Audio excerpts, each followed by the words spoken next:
Okay, this is a recording that I, John Landrum, am doing with Jay Lapeyre to talk about what we sometimes call our challenge culture, what it means, and why it is intended for everyone to embrace and why it's so critical to our business. I will start with the story from nearly 28 years ago when I was interviewing to join the company, and I was interviewed by four executives, including Jay. It was about a 90-minute session. And I don't think Jay asked any questions except one, and it came near the end. And the question was to the effect of, John, imagine you had an idea to improve the company, and I, Jay, said no to it, and yet you had conviction that was important. Convince me I could trust you to keep pushing that. Now, for me, that was a sort of a shattering question. It was probably a trick by Jay because I'm a pretty argumentative sort. So maybe he was just recruiting me and didn't really care if I did that. But I think he actually did care. And it was an intoxicating question for me because I came from an environment where a young partner at a law firm with an idea was considered a serious problem. And so to say, no, your ideas are welcome and we want you to speak up, that was a very big deal. It was very attractive to me. And if you look at under the Landrum business philosophy, even under the word ideas, you see, we challenge ourselves and each other to think objectively and continuously improve our business through better ideas. If you look at the principles to practice, it says be objective when making decisions, seek truth, face facts as they are, not as you want them to be, challenge assumptions, push for what you believe is important, appeal decision up the chain, or speak confidentially to human resources. And then under make the team the best it can be, we say build trust and open communication. Be completely honest. Avoid surprises. Be proactive with bad news. Under the manager and supervisor role, we say create a challenge culture of mutual trust and partnership. No egos, no barriers, no secrets, no politics. From productivity under group meetings, we say speak up when you disagree. So that's a lot. If I were a detective investigating the company, I'd say, gee, these people seem to want people to feel free to speak up. But I get young employees, even stars, asking me if it's okay to speak up in a meeting and when is it okay to disagree. And I've heard a respected middle manager counsel one of his reports not to disagree with someone else in a group setting. So I thought, how do you make this clear? What can we do to make it clear to everyone in the company that we expect disagreement within the boundaries of mutual respect and seeking truth? So, Jay, just for the record, are you saying it's okay to speak up and disagree in this company? Yep. Uh, I'm not sure there's much more to say. Although in your particular case, John, I'm going to have put a bunch of caveats in. But clearly, that audience was the wrong one when I was speaking that way back. But no, that's the foundation of it. And Jay, is it okay to disagree if the other guy that you're disagreeing with outranks you in some way? Yep. I'm not sure what more there is to say, except that in that case, I think it's even a greater opportunity because you have no danger of intimidating or bullying. And I think that's a very important point that often you don't want to chill other people's ideas. And it's more difficult when you're dealing with people who you fear may be overly concerned about that. Yep. Chilled. So, yeah. Yep. Now, Jay, what if the other guy is named Lapeyre or named Blanks? Well, I'm not sure what they would be to disagree with. Disagree with? I mean, In first of all, theory.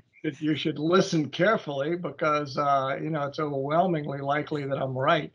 But actually, I would put what I just said on steroids and say the probability that you're going to bully Edel or me is non-existent, and the commitment that we have intellectually to understanding and to truth and to recognizing that is deep. And you're showing a sign of respect. when you actually speak candidly, because anything else is saying I don't think you can handle it. You're back to that whole thing where you can't handle the truth. And I'm saying yeah, I can. Give it to me. I'll give it a try. Well, in fact, Jay, we've been saying it's okay to speak up. I think you'd say it's actually more than that, right? It's kind of an expectation or a responsibility.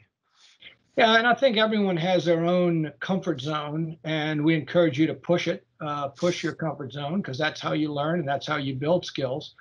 But to the extent that you're in a meeting and you're quiet and your acquiescence signals some kind of your silence signals acquiescence or agreement, then you've absolutely violated your responsibility for independent thinking and to weigh in, because people leave there thinking, oh, Yeah, yeah, different people have different styles. So if somebody says, "Look, I'm just not comfortable speaking up, but I'm going to try to address this as quickly as I can soon after," I think exactly. you'd say that's pretty close, right?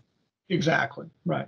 And if you don't want to debate it, say, listen, I'm not sure I agree, but I'd like to think about it and get back. That's not that hard to do. Jay, what's the problem you're trying to solve when you push this responsibility of speaking up when you disagree? Why do you care? Well, first of all, I want to make sure that we're understanding that the disagreement is about an aligned purpose, and the purpose needs to be to pursue truth. So if your purpose is to grandstand, or your purpose is to make someone feel small, or your purpose is some other agenda, whether it's emotional or whatever, that's a different ballgame, and you're trying to advocate or influence.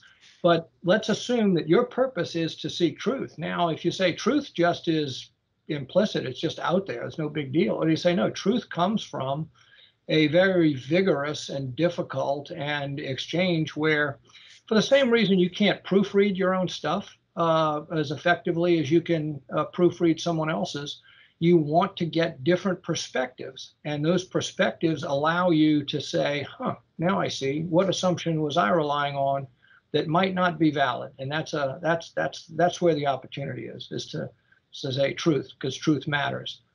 So if I don't speak up, I may be underserving everyone else, but I also may just be wrong, and I don't have a chance to find out if I'm wrong. I probably am also going to have a morale. If I never speak up, it's probably going to affect my total enthusiasm for my job. Would you agree with that? Oh, totally. And I think you're dead right to say that in a challenge circumstance, there's nothing but win-win that comes from it, from people who are collaboratively aligned in trying to seek truth. Because if the challenger is wrong, then he or she learns, and if the challenger is right, then the person they challenge learns. And in most cases, both parties learn. They find a third way. There's something else that comes from it, because there's often an assumption, and there's often a theory that looked good until you brought in a new fact or a new perspective, and then between the two of us, we collaboratively find a third way. So it's critical. So, Jay, this is a two-way street too. So we're asking people to speak up as long as they're seeking truth and trying to help the company. But people will slow down or be discouraged doing that if the reception is consistently negative or even hostile. What advice do we give people who are receiving that on the receiving end of that disagreement? Well, that's always tough. First of all, it's to clearly communicate it that you're intellectually committed, and none of us, well, few of us are really gifted at handling a disagreement and something in real time. But so it's to communicate that you're disappointed in yourself if you've mishandled something in a way you want to do. But the advice would be to practice, to think in terms of and to prepare your mind, the prepared mind going into what you think might be a controversial meeting, and think in terms of there's a couple of principles. One is, what advice would I give a friend to handle something? Well, you can look at the things you haven't handled well in the past. Another is to think of challenges as the way you would plexiglass, and to put your emotions behind the plexiglass and to look at this objectively and say, okay, factually, is this true? What assumptions does it rely on? And don't let it touch your inner emotions. But there's lots of techniques, but I think mostly it's just, do you want to actually seek truth? And your commitment to truth and commitment to reality and commitment to facts will guide you, because then you won't let anything stop you. Say, my sense of it is that you consider this pretty foundational.